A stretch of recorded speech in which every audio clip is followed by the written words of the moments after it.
Bonjour mon ami.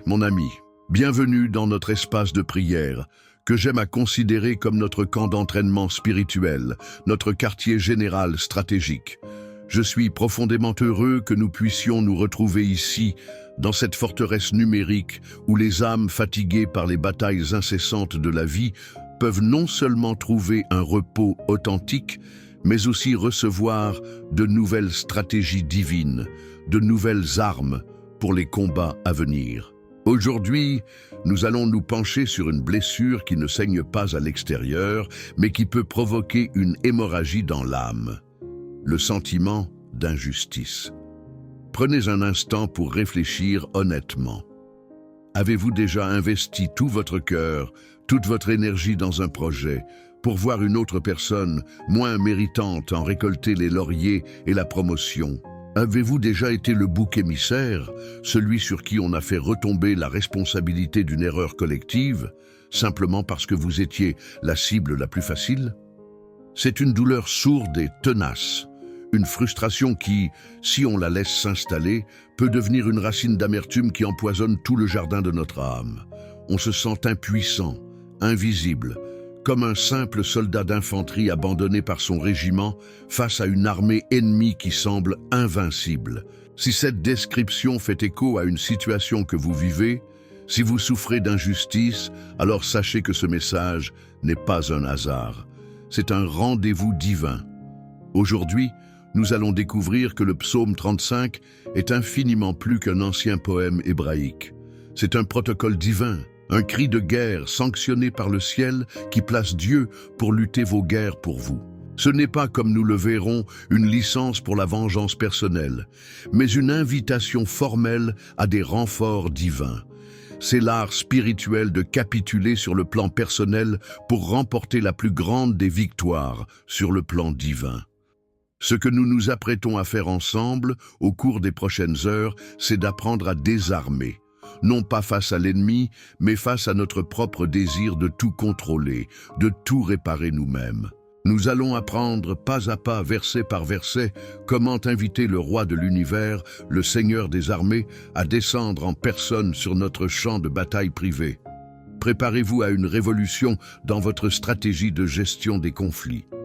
Mais avant que le premier commandement de bataille ne soit donné, si vous n'avez pas encore officiellement rejoint nos rangs, je vous invite à intégrer notre famille de guerriers de la prière. Ce n'est pas une simple chaîne, c'est une armée de croyants qui s'encouragent et se fortifient mutuellement. Cliquez sur le bouton « S'abonner » et activez toutes les notifications pour être au premier rang à chaque nouvelle instruction stratégique du ciel. Je vous demande aussi de considérer votre like comme une arme spirituelle. Dans le monde invisible, chaque pouce levé est un acte missionnaire. C'est un signal lumineux que vous envoyez, qui aide cette parole d'espérance et de justice à percer les ténèbres et à trouver une personne qui, en ce moment même, est peut-être à genoux, écrasée par une injustice, croyant qu'elle est seule et oubliée. Et pour marquer votre présence et votre engagement dans cette bataille que nous commençons aujourd'hui, allez dans la section des commentaires et inscrivez notre cri de ralliement, la déclaration qui met le ciel en mouvement, tirée directement de ce psaume. Éternel, combat ceux qui me combattent. Enfin, je vous implore de rester avec moi jusqu'au terme de cette session stratégique. Car à la toute fin, après avoir exploré toutes les facettes de ce psaume, je partagerai avec vous une clé pratique, un acte spirituel simple mais profond, pour déposer le fardeau écrasant de la bataille et regarder, avec foi, Dieu lui-même enfiler son armure pour vous. C'est une révélation qui peut transformer votre anxiété en paix.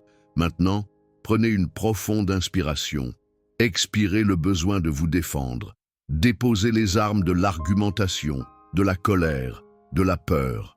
Levez les yeux vers les collines, car ce n'est pas un simple secours qui arrive. C'est le roi en personne. La cavalerie céleste est en route. Le psaume s'ouvre sur un appel à l'action d'une intensité dramatique. Ce n'est pas une prière timide ou hésitante. C'est le son clair et perçant du corps sur un champ de bataille désespéré. Verset 1. Éternel, défends-moi contre mes adversaires, combats ceux qui me combattent. Pour vraiment saisir la portée de ce verset, visualisons la scène. Imaginez un soldat loyal, couvert de boue et de sang, son bouclier brisé, son bras d'épée tremblant d'épuisement. La bataille fait rage depuis des heures. Il est le dernier de son unité à tenir une petite colline, mais les forces ennemies sont une marée montante, une mer d'acier et de haine qui se referme de tous côtés. L'espoir n'est plus qu'une braise mourante. Il sait que sa propre force, son courage, son habileté sont désormais absolument dérisoires face à des forces si écrasantes. Mais il se souvient alors d'un objet qu'on lui a dit de ne jamais utiliser sauf en cas de désespoir absolu, le corps du roi. Ce n'est pas un corps de retraite, ni même un appel à des renforts. Son son unique est une invocation qui, selon une loi ancienne, oblige le roi lui-même à répondre. Souffler dans ce corps est un aveu de défaite personnelle totale, mais c'est aussi un acte de foi radical dans le fait que la puissance du roi est plus que suffisante. Ce premier verset du psaume 35, c'est David, sur le champ de bataille de l'injustice, qui porte ce corps royal à ses lèvres. C'est le premier pas pour vaincre, admettre que nous ne pouvons pas gagner seuls. Après avoir sonné l'alarme, David, dans sa prière, décrit comment il veut que son roi arrive sur le terrain. Verset 2. « Saisis le petit et le grand bouclier et lève-toi pour me secourir. » C'est une demande militaire d'une grande précision qui nous enseigne comment prier. Le petit bouclier était le bouclier rond, agile, utilisé dans le combat rapproché pour parer les coups d'épée ou les attaques personnelles. En priant ainsi, David demande à Dieu de le protéger des injustices les plus intimes et directes. L'insulte blessante d'un proche, l'accusation calomnieuse murmurée au bureau, l'attaque personnelle qui vise directement le cœur. Le grand bouclier, en revanche, était le scutum romain, ce grand bouclier rectangulaire qui protégeait presque tout le corps et qui, uni aux autres, formait la tortue, un mur mobile, impénétrable. C'est une prière pour que Dieu nous protège des injustices systémiques et à grande échelle. Une campagne de dénigrement sur les réseaux sociaux, un système judiciaire ou professionnel corrompu, une opinion publique hostile. David demande à son roi de venir avec son équipement complet, adapté à toutes les formes d'attaque. L'appel passe ensuite de la protection défensive à l'intervention offensive. Mais c'est l'offensive de Dieu, pas la nôtre. Verset 3.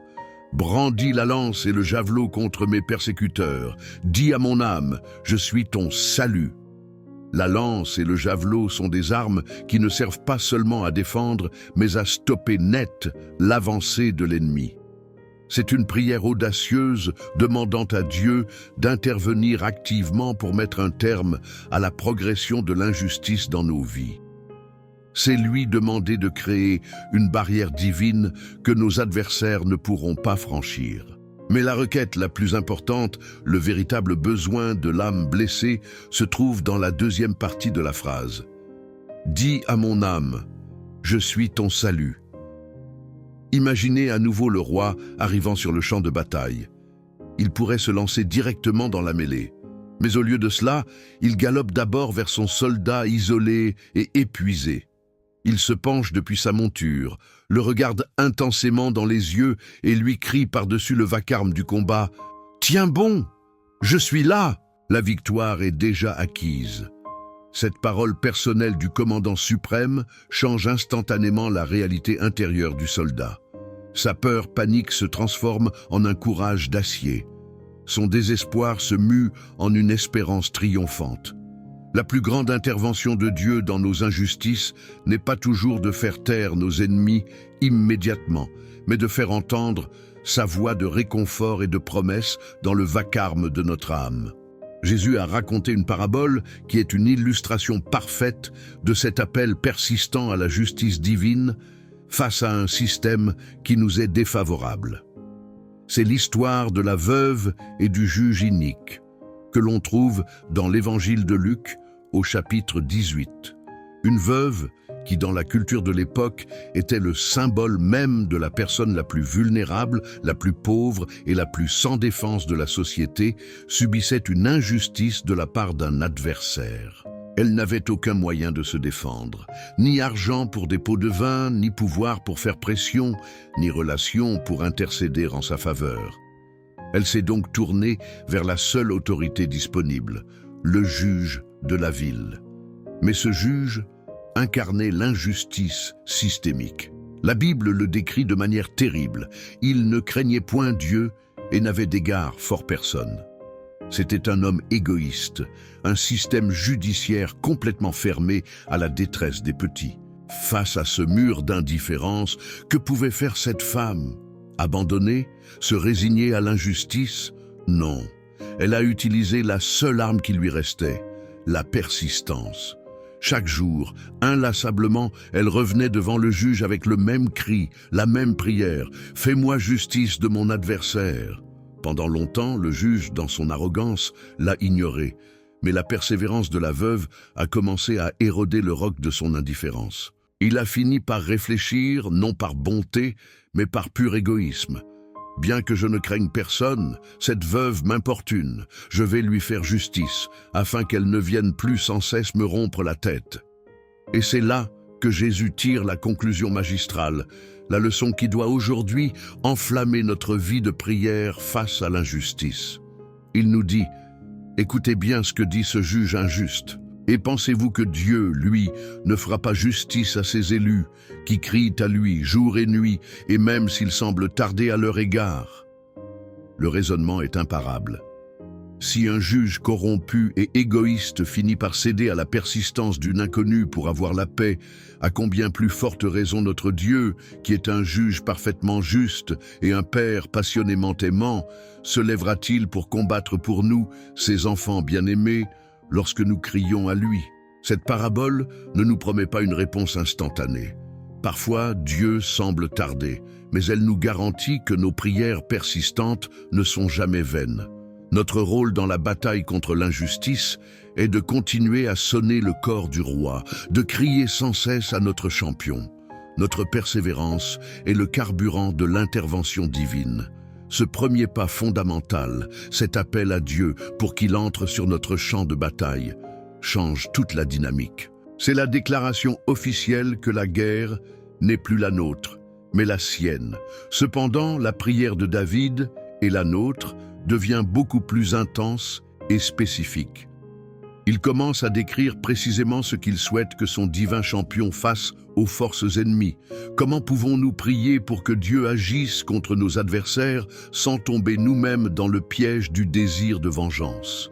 La section suivante explore les règles divines de l'engagement. Nous avons donc, dans le premier bloc, posé l'acte de foi fondamental. Nous avons sonné le cor du roi, invitant Dieu, notre champion divin, à prendre en charge notre bataille contre l'injustice. C'est un transfert de responsabilité qui est la source de notre paix. Mais une fois que le roi est sur le champ de bataille, comment prier? Que lui demander de faire? David, en soldat expérimenté, va maintenant décrire à son roi le résultat stratégique qu'il espère. Les versets que nous abordons maintenant sont parmi les plus intenses du livre des psaumes. Ils peuvent sembler durs, voire vindicatifs. Mais nous devons les lire non pas comme un cri de vengeance personnelle, mais comme la prière d'un soldat à son commandant, décrivant ce à quoi ressemble la victoire contre les forces de l'injustice. C'est une prière pour le désarmement de l'ennemi, non pour sa destruction par haine. C'est un point crucial pour notre transformation spirituelle. Nous ne disons pas à Dieu comment se battre, mais nous lui décrivons l'état de paix et de justice que nous désirons. En priant ainsi, nous lui confions les méthodes et nous purifions notre cœur du désir de contrôler l'issue. Nous demandons la fin de la guerre, pas seulement la punition de l'ennemi. La première requête de David concerne la stratégie de ses adversaires. Verset 4. « Qu'ils soient honteux et confus, ceux qui en veulent à ma vie. Qu'ils reculent et rougissent, ceux qui méditent ma perte. » David prie pour que leurs plans, leurs méditations, échouent de manière si spectaculaire qu'elle leur apporte la honte. Imaginez une partie d'échecs. Un joueur novice, notre adversaire, l'artisan de l'injustice, a passé des heures à élaborer ce qu'il croit être une attaque brillante, un piège infaillible. Il est arrogant, sûr de sa victoire. En face de lui se trouve le grand maître international, Dieu. Prier pour que nos ennemis soient honteux et confus, c'est demander au grand maître de faire un seul coup, un coup si génial et si inattendu qu'il ne neutralise pas seulement l'attaque, mais qu'il démantèle toute la stratégie du novice. Le novice reste alors assis, regardant l'échiquier, complètement déconcerté, rougissant de honte en réalisant à quel point sa stratégie était médiocre face à une sagesse supérieure. C'est une prière pour l'échec intellectuel et stratégique de l'injustice, pour que ceux qui se croient malins soient confondus par la sagesse de Dieu. Ensuite, David prie pour que ses ennemis perdent leur fondation et leur capacité à opérer. Verset 5. Qu'ils soient comme la paille emportée par le vent et que l'ange de l'Éternel les chasse. Et verset 6. Que leur route soit ténébreuse et glissante, et que l'ange de l'Éternel les poursuive. Pour comprendre cela en termes modernes, pensons à la logistique d'une armée. Une armée, même la plus puissante, est paralysée si ses lignes de ravitaillement sont coupées. Ces lignes de ravitaillement sont ses sources de force. L'argent, le soutien populaire, les mensonges que les gens croient, un sentiment de stabilité et d'impunité. Prier pour qu'ils soient comme la paille au vent, c'est demander à Dieu de couper leurs lignes de ravitaillement spirituel et matériel. Que leurs arguments perdent toute substance, que leur crédibilité soit dispersée par le vent de la vérité, que leur soutien s'effrite. L'ange de l'Éternel agit ici comme les forces spéciales divines, harcelant leurs opérations, perturbant leur organisation, les empêchant de se regrouper. Une route ténébreuse et glissante est la conséquence naturelle de la perte de ses soutiens. Sans la lumière de la vérité et sans la stabilité de l'intégrité, leur progression devient incertaine, confuse et dangereuse. C'est une prière pour que les conséquences naturelles de leur propre choix se manifestent. David explique ensuite la raison de cette prière audacieuse au verset 7. « Car sans cause, ils m'ont tendu leur filet sur une fosse. Sans cause, ils l'ont creusé pour m'ôter la vie. L'injustice est gratuite. Il n'a rien fait pour la mériter. Et c'est pourquoi il peut prier avec confiance pour que la justice de Dieu se manifeste. Cette prière culmine au verset 8 dans le principe de la justice rétributive. Que la ruine les atteigne à l'improviste, qu'ils soient pris dans le filet qu'ils ont caché, qu'ils y tombent pour leur ruine. » Ici, David demande que les armes mêmes de l'ennemi se retournent contre lui. Au lieu d'un simple boomerang, imaginons une forteresse.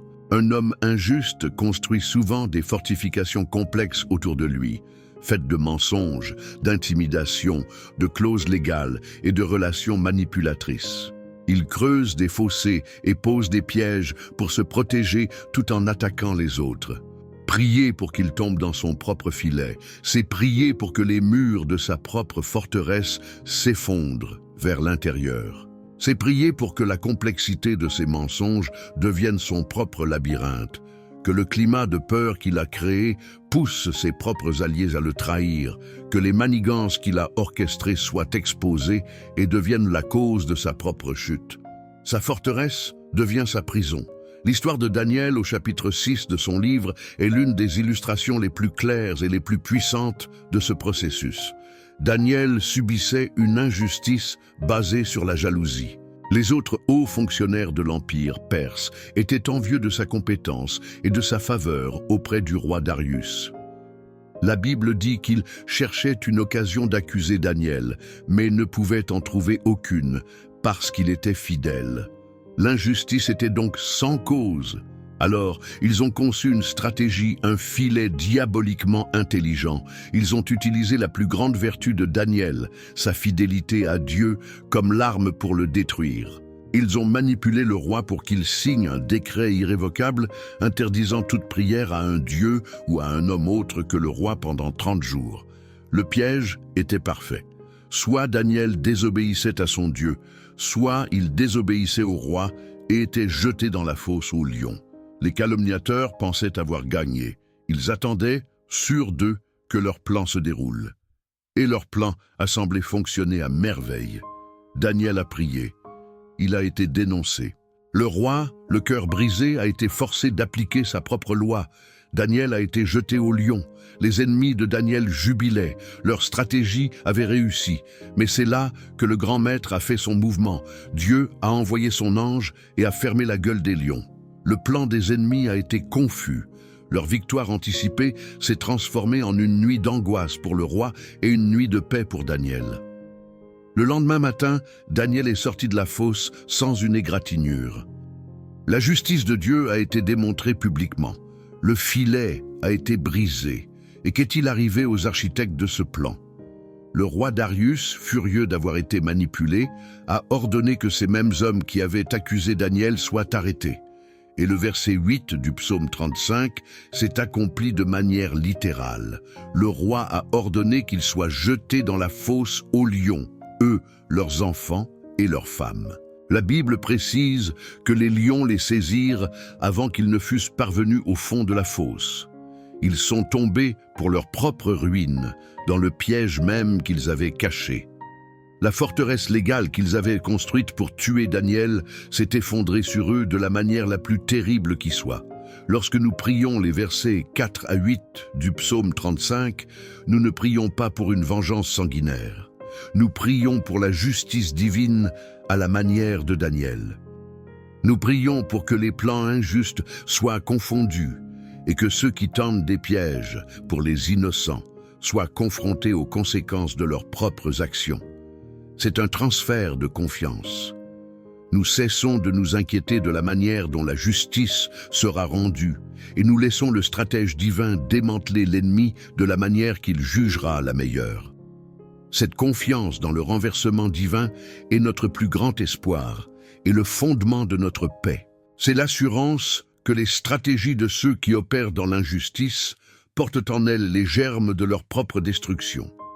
David a maintenant exposé à son roi le résultat militaire qu'il souhaite. Il a décrit la déroute stratégique de l'armée ennemie. Mais la bataille n'est pas seulement contre des adversaires extérieurs, elle se livre aussi contre la douleur intérieure de la trahison. Dans la section suivante, David va changer de focus. Il va passer des actions de l'ennemi à sa propre relation passée avec eux, révélant la source de ses blessures les plus profondes et de son sentiment d'injustice. Nous allons découvrir que la plus grande douleur ne vient pas de l'attaque d'un ennemi, mais du poignard d'un ami.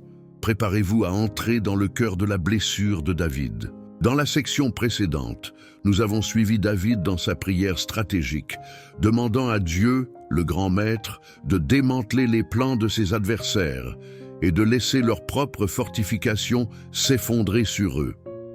C'est l'assurance que la justice divine est une force inéluctable, un principe cosmique qui garantit que le mal ne peut triompher à la fin.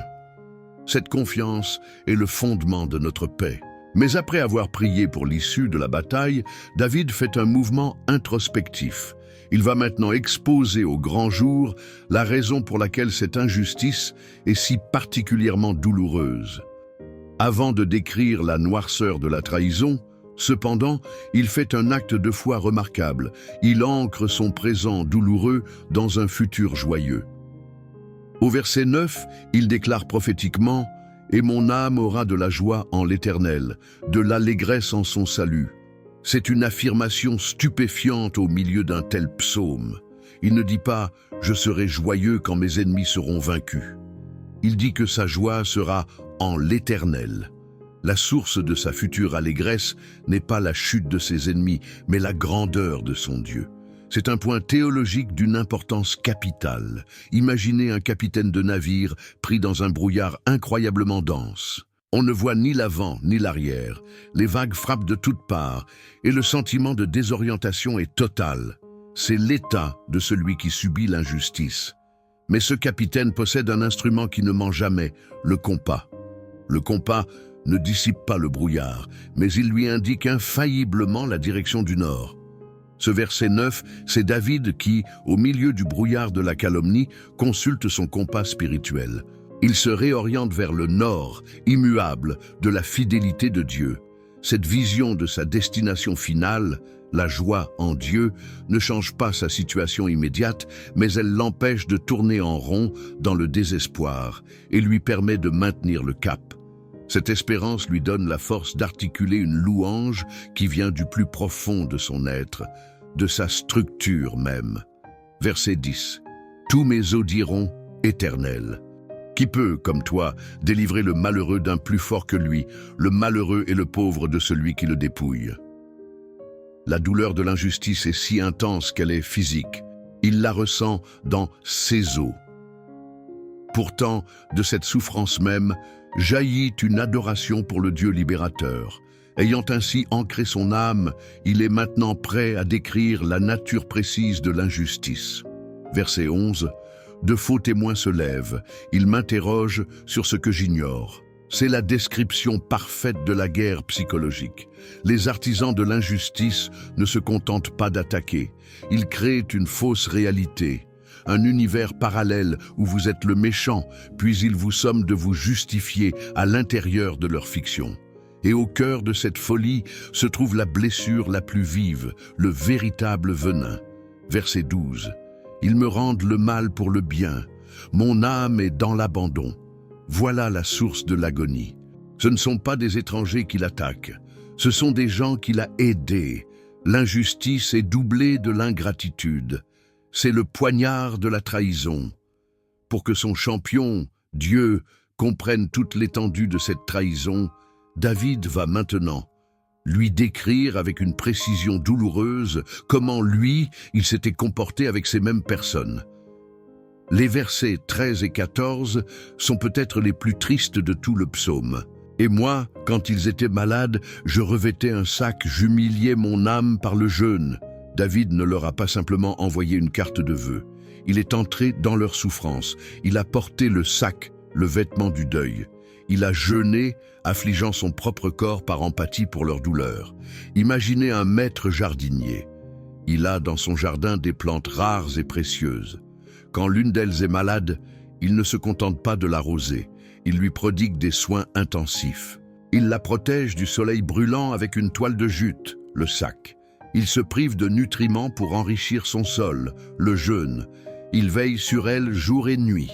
David a traité ses adversaires avec ce soin dévoué.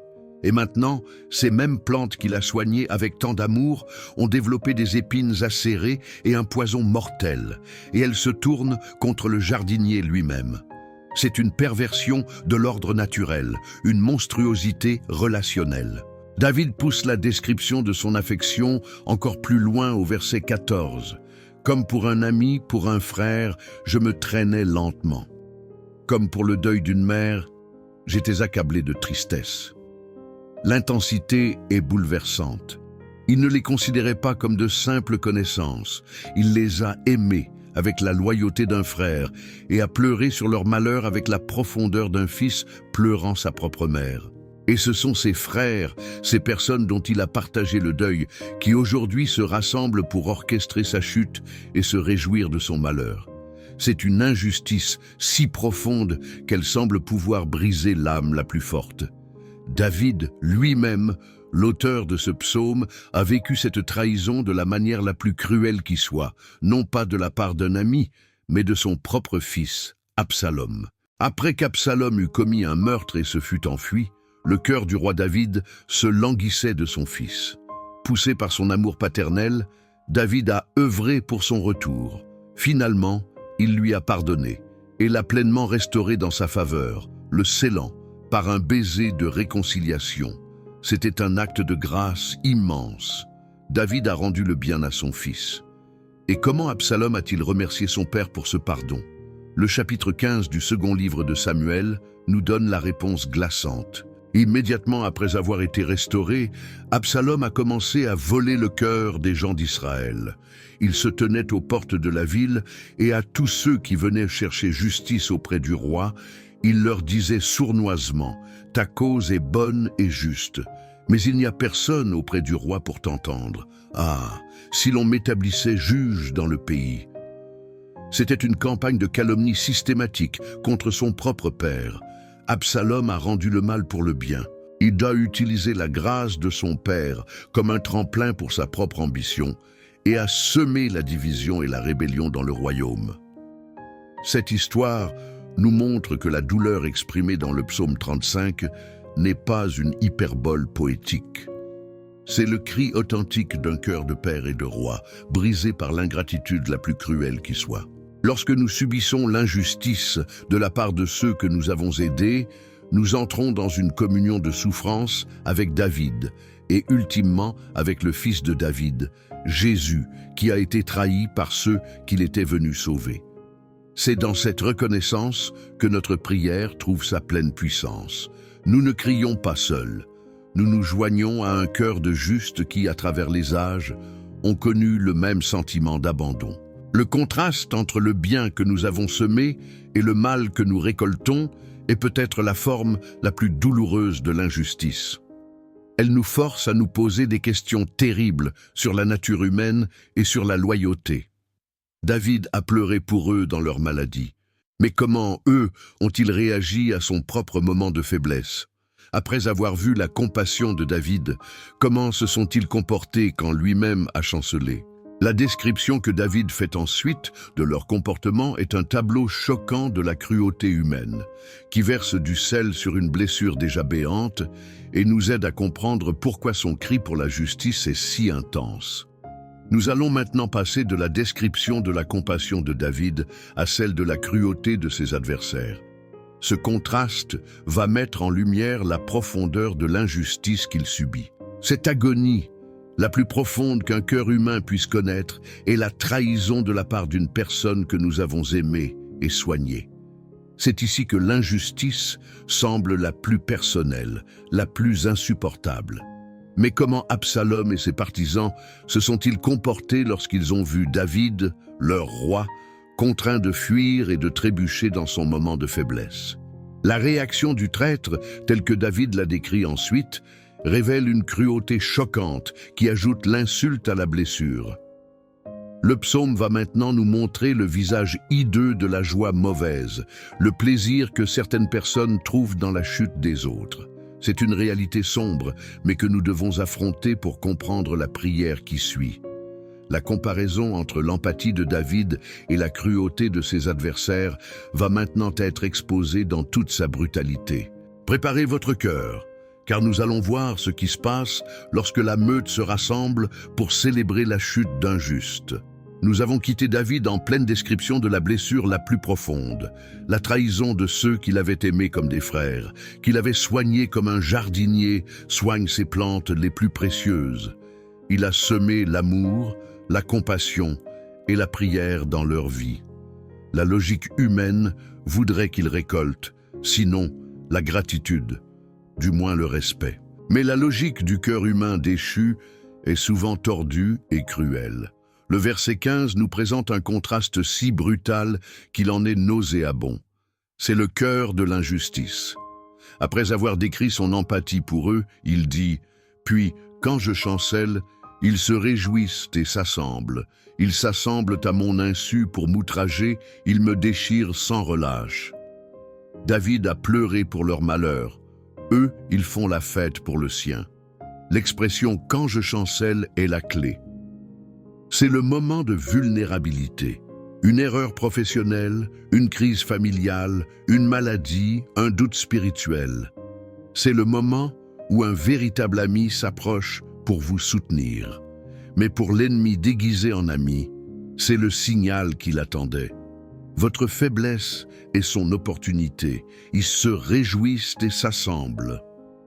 La joie mauvaise, ce que les Allemands appellent Schadenfreude, le plaisir malsain pris dans le malheur d'autrui, est une force de ralliement puissante. La calomnie est rarement un sport individuel.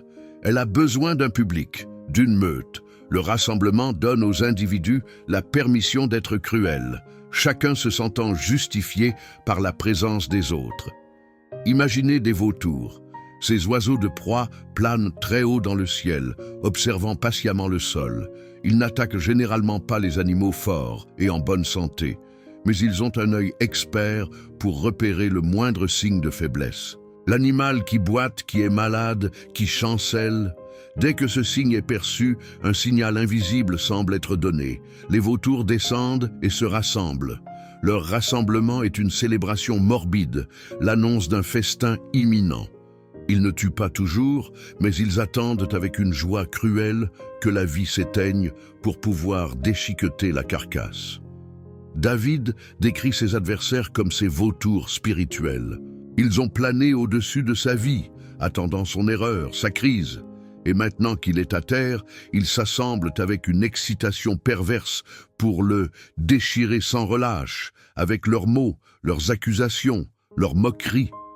Ils précisent la nature de leur attaque au verset 16. « Avec les impies, les parasites moqueurs, ils grincent des dents contre moi. » L'expression « parasite moqueur », en hébreu « moqueur pour un gâteau », est extraordinairement imagée. Elle décrit ces personnes qui, pour un gain minime, un peu de popularité, un rire, l'approbation du groupe, un morceau de gâteau, sont prêtes à participer au lynchage verbal d'une personne à terre. Ce ne sont pas des ennemis nobles. Ce sont des parasites qui se nourrissent de la douleur des autres pour leur propre petite satisfaction. Et le grincement de dents révèle ce qui se cache derrière la moquerie. Une haine profonde, viscérale, presque bestiale. C'est l'expression d'une rage impuissante qui ne peut que souhaiter la destruction de l'autre. Le prophète Jérémie a vécu cette injustice de manière constante tout au long de son ministère. Il était un homme dont la vie entière était un chancellement aux yeux du monde. Son message était impopulaire, ses prophéties étaient sombres, et il était considéré comme un traître et un fauteur de troubles. Et comment ont réagi les élites religieuses et politiques de son temps? Exactement comme les ennemis de David, ils se sont assemblés contre lui. Le prêtre Pashur l'a fait frapper et mettre au fer, l'exposant à la moquerie publique. Même ses amis attendèrent sa chute. Jérémie se lamente en disant « Tous ceux qui étaient en paix avec moi épient ma chute. Peut-être se laissera-t-il séduire, nous prévaurons sur lui, et nous nous vengerons de lui. » Jérémie 20, 10. C'était un complot de vautours, attendant son moment de faiblesse. Face à cette haine collective, à cette cruauté implacable, le cœur de David, comme celui de Jérémie, ne peut que se tourner vers le ciel avec un cri. C'est le verset 17. « Seigneur, jusque à quand le verras-tu » C'est la prière la plus brute et la plus honnête de la foi. C'est le cri de l'âme qui dit « Seigneur, je sais que tu es là, je sais que tu vois, mais ton silence est assourdissant.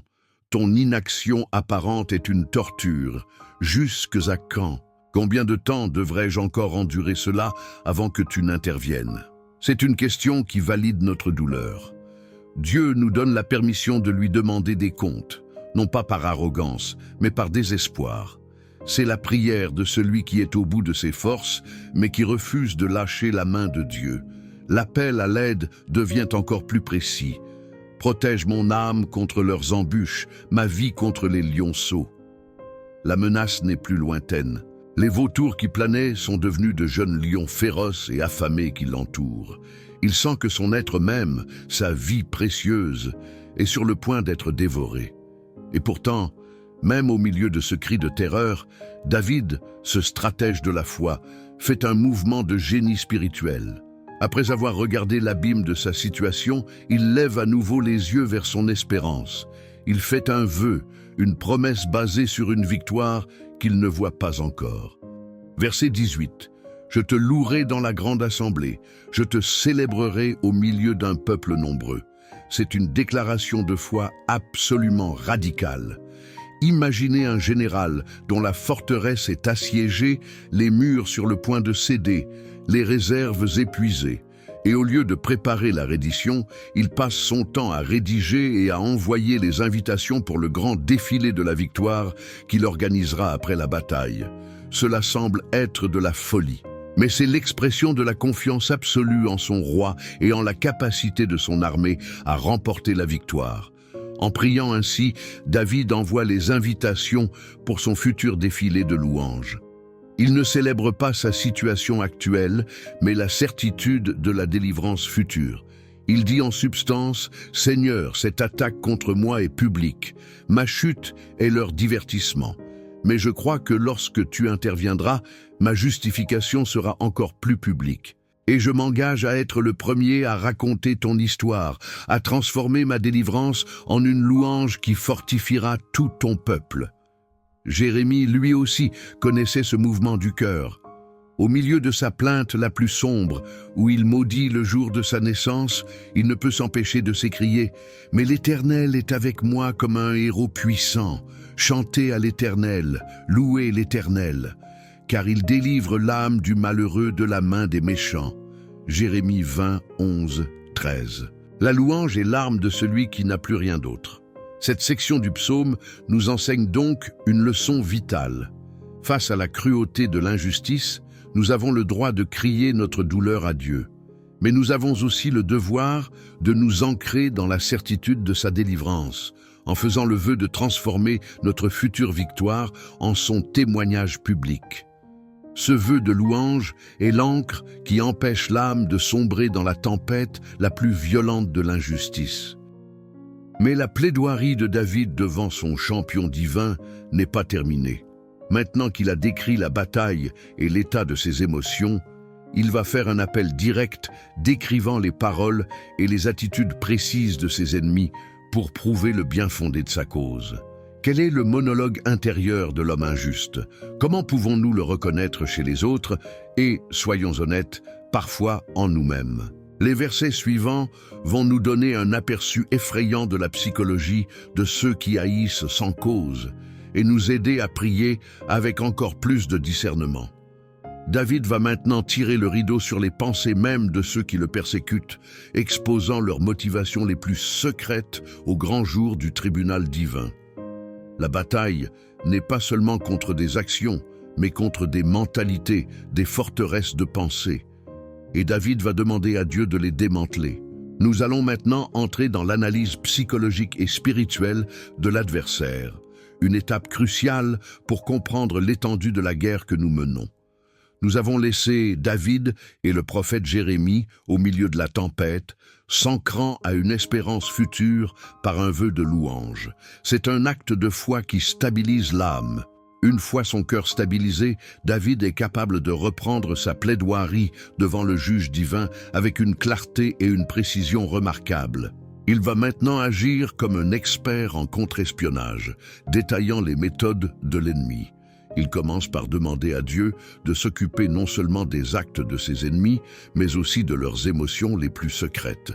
Verset 19. « Que ceux qui sont à tort mes ennemis ne se réjouissent pas à mon sujet, ni que ceux qui me haïssent sans cause ne clignent pas de l'œil. » Cette prière est d'une profondeur psychologique immense. David ne demande pas seulement d'être protégé de leurs actions, mais aussi de leur joie malveillante. Il sait que la véritable victoire pour un calomniateur n'est pas seulement de détruire sa cible, mais de prendre plaisir à sa destruction. Il demande à Dieu de leur voler cette satisfaction malsaine. Le clignement de l'œil est une micro-expression, un signal secret de complicité. Dans notre monde moderne, c'est l'équivalent d'un emoji sarcastique dans un groupe de discussion, d'un like sur un commentaire haineux ou d'un mème humiliant partagé en privé. C'est l'arme du cyberharceleur, du troll, du lâche, qui attaque tout en maintenant une façade de « je ne faisais que plaisanter ». Ce sont des attaques qui visent à déstabiliser sans laisser de preuves flagrantes. David, dans sa prière, montre que Dieu voit même ses péchés subtils. Il dit « Seigneur, même leurs communications non verbales, même leurs signaux codés, je te les soumets. Fais en sorte que leur réseau secret de moquerie soit exposé et mis en déroute. » Il expose ensuite leur stratégie principale au verset 20. « Car ils ne parlent point de paix, mais ils méditent la tromperie contre les gens tranquilles du pays. » C'est une description parfaite de l'agression passive et de la manipulation. Ils ne parlent point de paix, signifie que leur discours public est souvent lisse, poli, voire charmant. Ils ne sont pas toujours ouvertement conflictuels. Leur véritable champ de bataille est leur esprit, où ils méditent la tromperie. Ce sont des stratèges de la destruction relationnelle. Imaginez un magicien de scène, tout son art repose sur le détournement d'attention. Il vous fait regarder sa main droite, qui fait de grands gestes gracieux, ses paroles de paix, sa courtoisie, son sourire, tandis que sa main gauche, cachée, exécute le tour, la tromperie méditée. Le manipulateur est un magicien social. Il utilise la flatterie, la fausse confidence, le service rendu pour détourner votre attention de ses véritables intentions. Et qui est son public préféré? Les gens tranquilles du pays. Les personnes confiantes, pacifiques, qui n'aiment pas le drame. Elles sont le public idéal pour le magicien, car elles ne cherchent pas le truc. Prier ce verset, c'est demander à Dieu, le seul qui n'est jamais dupe d'aucune illusion, de révéler le tour de magie. C'est lui demander d'exposer ce que la main gauche est en train de faire pendant que la main droite fait son spectacle. Et qu'arrive-t-il lorsque le magicien pense que son tour est prêt? Vient le moment de la grande révélation, le climax de sa performance. C'est ce que décrit le verset 21. « Ils ouvrent contre moi leur large bouche. Ils disent « Ah, ah, notre œil a vu ». Après des semaines, voire des mois, de manigances secrètes, le moment arrive enfin où le calomniateur peut rendre son accusation publique. Le « Ah, ah » est un cri de triomphe, le plaisir de pouvoir enfin dire tout haut ce qu'il murmurait tout bas. « Notre œil a vu ». C'est l'illusion finale. Ils présentent leur interprétation tordue, leur information sortie de son contexte, comme une preuve irréfutable. Ils se posent en témoins oculaires de la vérité, alors qu'ils ont eux-mêmes créé la scène du crime. La propre histoire familiale de David est une tragique illustration de cette dynamique de tromperie. Son fils aîné, Amnon, désirait ardemment sa demi-sœur, Tamar. Il est devenu l'archétype du magicien manipulateur. Il a médité la tromperie. Sur les conseils d'un ami rusé, il a feint d'être malade. C'était le spectacle de la main droite. Il a demandé à son père, le roi David, d'envoyer Tamar, une personne tranquille, s'occuper de lui. Pendant que tout le monde le voyait comme un pauvre malade, sa main gauche préparait son crime. Lorsque Tamar est arrivée, innocente et pleine de compassion, il l'a agressée, commettant une injustice terrible. L'injustice ne s'est pas arrêtée là. Le roi David, bien que furieux, n'a rien fait. Le système n'a pas apporté de justice, laissant la blessure de Tamar s'infecter. Et que se passe-t-il lorsque l'injustice n'est pas traitée? Elle métastase, elle engendre plus de tromperie. Absalom, le frère de Tamar, est devenu à son tour un magicien. Pendant 2 ans, il a caché sa haine pour Amnon sous un masque de silence, ne parlant ni en bien ni en mal. Puis, il a orchestré un grand spectacle, un festin pour tous les fils du roi. C'était la main droite, le geste de paix, mais la main gauche avait donné des ordres à ses serviteurs. Au milieu de la fête, lorsqu'Amnon était ivre, Absalom a donné le signal, et ses serviteurs ont assassiné son frère. Cette histoire sombre illustre parfaitement les versets de ce psaume.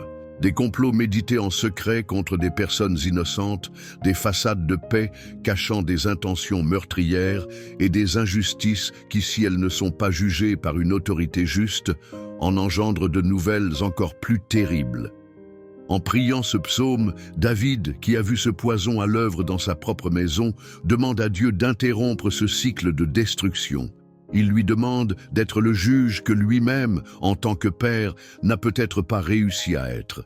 Cette prière est donc une demande pour que la lumière soit faite sur les illusions, pour que les tours des magiciens sociaux soient exposés, pour que les complots cachés soient révélés avant qu'ils n'atteignent leur conclusion tragique. David a maintenant terminé de présenter le profil psychologique et les méthodes de ses adversaires.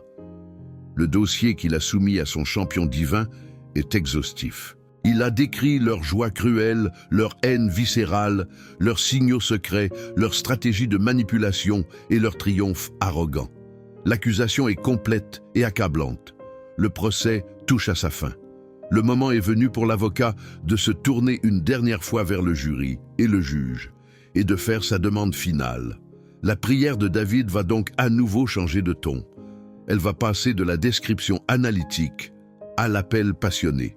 Maintenant que toutes les preuves sont sur la table, il va supplier le juge de se lever de son trône et de prononcer enfin la sentence. Il va appeler Dieu à l'action dans les termes les plus directs et les plus urgents que nous ayons vus jusqu'à présent. La tension dans la salle d'audience céleste est à son comble. L'avocat de la défense va faire sa plaidoirie finale. Nous sommes sur le point d'entendre le cri d'un homme qui a tout exposé et qui place maintenant son destin entièrement entre les mains du seul juge juste de l'univers. Nous avons, avec David, méticuleusement disséqué les méthodes de l'injustice. Nous avons exposé la psychologie tordue du manipulateur, du magicien social, qui opère dans l'ombre avant de porter son coup en public. Le dossier est maintenant complet. Chaque pièce à conviction, chaque preuve de la tromperie et de la haine a été déposée devant le tribunal du ciel. Il ne reste plus qu'une chose à faire. Le temps de l'analyse est terminé. Le temps de la supplication passionnée est arrivé. David, agissant en tant qu'avocat de sa propre âme, se tourne maintenant directement vers le juge. Sa prière quitte le domaine de la description pour entrer dans celui de l'appel direct, urgent et presque violent à l'intervention divine. Écoutez la force de cet appel au verset 22, un appel basé sur une certitude fondamentale, éternelle. Tu as vu, ne garde pas le silence. Seigneur, ne t'éloigne pas de moi. Tu as vu. Ces trois mots sont le pivot de tout le psaume. C'est le résumé de toute sa plaidoirie. Il ne dit pas « Seigneur, je crois que tu as vu » ou « J'espère que tu as vu ». Il l'affirme comme un fait juridique. Tu as été le témoin oculaire de tout. Tu as vu mon innocence dans cette affaire. Tu as vu leur complot. Tu as vu leur clin d'œil. Tu connais la vérité absolue, sans aucune distorsion. Cette certitude est notre ancre la plus solide lorsque nous souffrons d'injustice. Les humains peuvent croire aux mensonges. Les systèmes peuvent être trompés. Notre propre perception peut même être troublée par la douleur. Mais il y a un témoin omniscient qui voit la vérité dans sa totalité. Et ce témoin est aussi le juge. Fort de cette certitude, David lance sa supplique. Ne garde pas le silence. C'est le cri de l'âme qui ne supporte plus le décalage entre la vérité que Dieu connaît et la réalité injuste qui continue de sévir. Imaginez un homme innocent en prison qui sait que le gouverneur détient la preuve de son innocence. Chaque jour qui passe, sans que le gouverneur ne parle, est une torture, une injustice qui se prolonge. David supplie le grand gouverneur de l'univers de briser le silence, de rendre son verdict public et de laisser la vérité retentir aussi fort que le mensonge l'a fait. L'urgence de sa prière atteint un paroxysme au verset 23. Réveille-toi, réveille-toi pour me faire justice. Mon Dieu et mon Seigneur, défends ma cause. Ce langage est si humain, si brut, si scandaleusement honnête. Bien sûr, David sait intellectuellement que Dieu ne sommeille ni ne dort. Mais son cœur, lui, ressent un abandon, une distance, comme si Dieu était assoupi face à son agonie. Ce verset est une permission divine pour nous d'être authentiques dans notre prière. Dieu n'est pas choqué par nos émotions. Il nous autorise à crier notre ressenti le plus profond. Seigneur, j'ai l'impression que tu es indifférent, que tu as oublié mon dossier. Je t'en supplie, réveille ton attention, concentre-toi sur ma cause. Et sur quelle base David demande-t-il ce jugement? Le verset 24 est la clé de voûte de sa requête. Juge-moi selon ta justice éternelle, mon Dieu, et qu'il ne se réjouisse pas à mon sujet. C'est une demande d'une audace et d'une humilité incroyables. Il ne dit pas « Juge-moi selon mon innocence ou selon ma perfection ». Il sait qu'il est un pécheur, mais il dit « Juge cette situation spécifique selon ton standard parfait de justice ». C'est un acte de confiance absolue dans le caractère de Dieu. Il dit en substance « Seigneur, si tu regardes cette affaire avec tes yeux parfaitement justes, je sais que tu verras que ma cause est juste. Je me soumets entièrement à ton verdict, car ta justice est la seule chose qui puisse me sauver et exposer leur injustice. » L'histoire du vignoble de Naboth dans le premier livre des rois est un drame terrible qui illustre cette prière. Naboth était un homme juste qui possédait une vigne, héritage de ses pères. Le roi Achab, un homme puissant mais capricieux, la désirait. Naboth a refusé de la vendre, par fidélité à la loi de Dieu. C'était son droit. C'était la justice. Achab, frustré, est rentré chez lui boudé comme un enfant. C'est là que sa femme, la reine Jézabel, l'incarnation de l'injustice manipulatrice, est intervenue. Elle a dit à son mari, « Lève-toi, prends courage, moi je te donnerai la vigne de Naboth. » Elle a alors orchestré un complot diabolique. Elle a écrit des lettres au nom du roi, a organisé un faux procès et a payé 2 fils de Bélial, des faux témoins, pour accuser Naboth de blasphème. Le système a été corrompu, la justice a été bafouée, et Naboth, l'homme juste, a été traîné hors de la ville et lapidé à mort. L'injustice a triomphé de la manière la plus totale. Jézabel et Achab avaient gagné. À ce moment-là, le silence de Dieu semblait total. Naboth était mort. Les méchants prospéraient. Il n'y avait plus personne pour crier « Jusque à quand ?» Mais Dieu avait vu, et il n'allait pas garder le silence. Il s'est réveillé. Il a envoyé son prophète, Élie, pour être sa voix, son verdict. Alors qu'Achab se promenait dans la vigne qu'il venait de voler, Élie l'a confronté. Et il a prononcé le jugement de Dieu, un jugement basé sur la justice divine parfaite.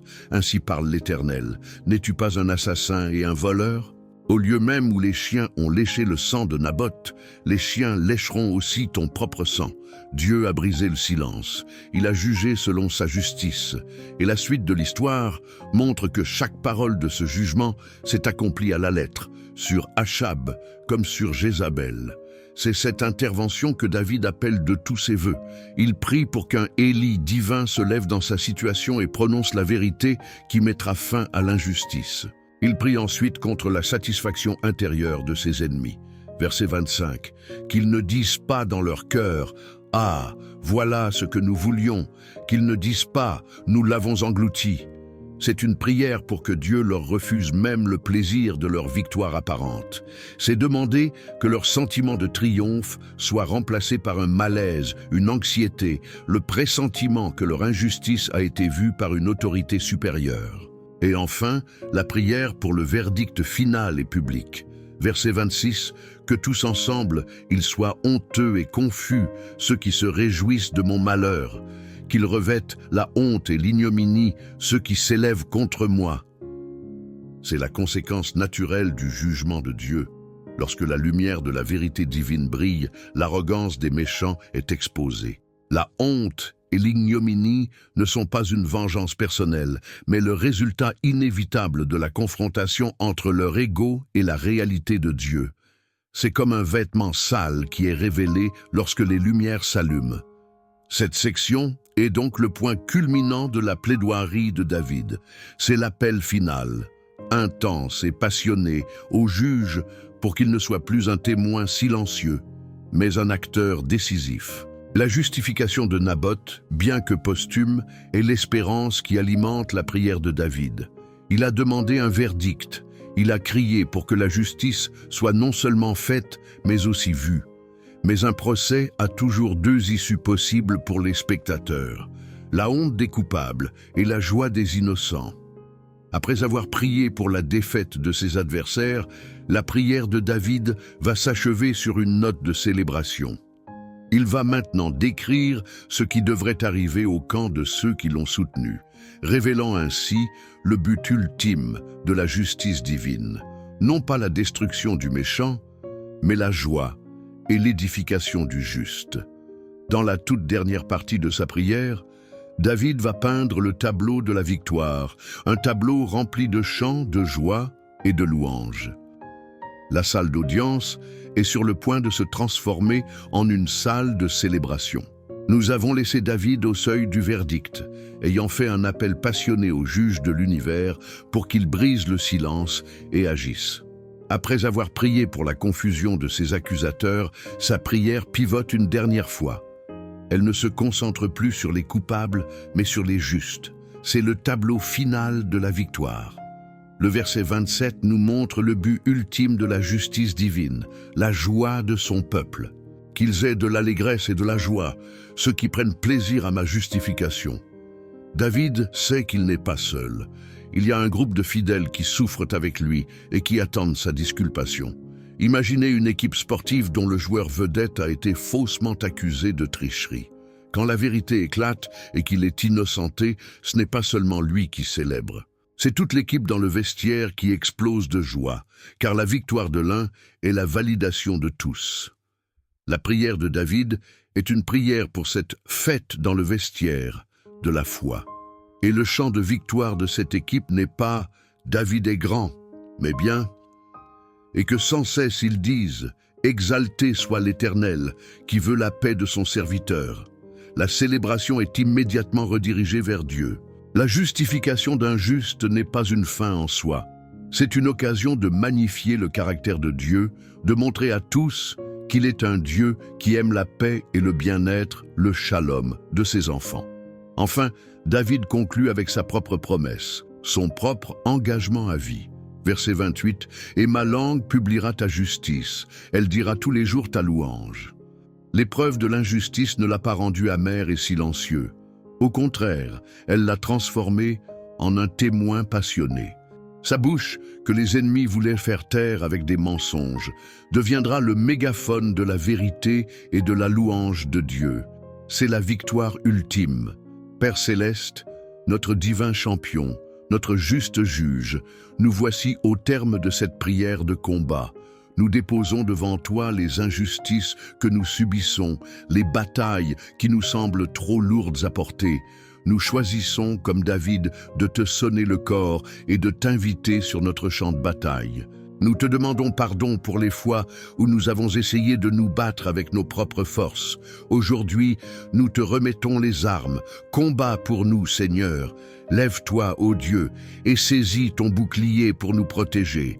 Brandis ta lance pour arrêter l'avancée de nos adversaires. Et s'il te plaît, murmure à notre âme, je suis ton salut. Nous te confions le jugement. Nous te demandons de faire échouer les plans de ceux qui méditent le mal, de confondre leurs stratégies et de les laisser être pris à leur propre piège. Protège nos cœurs de la haine et de l'amertume et remplis-nous de ta paix.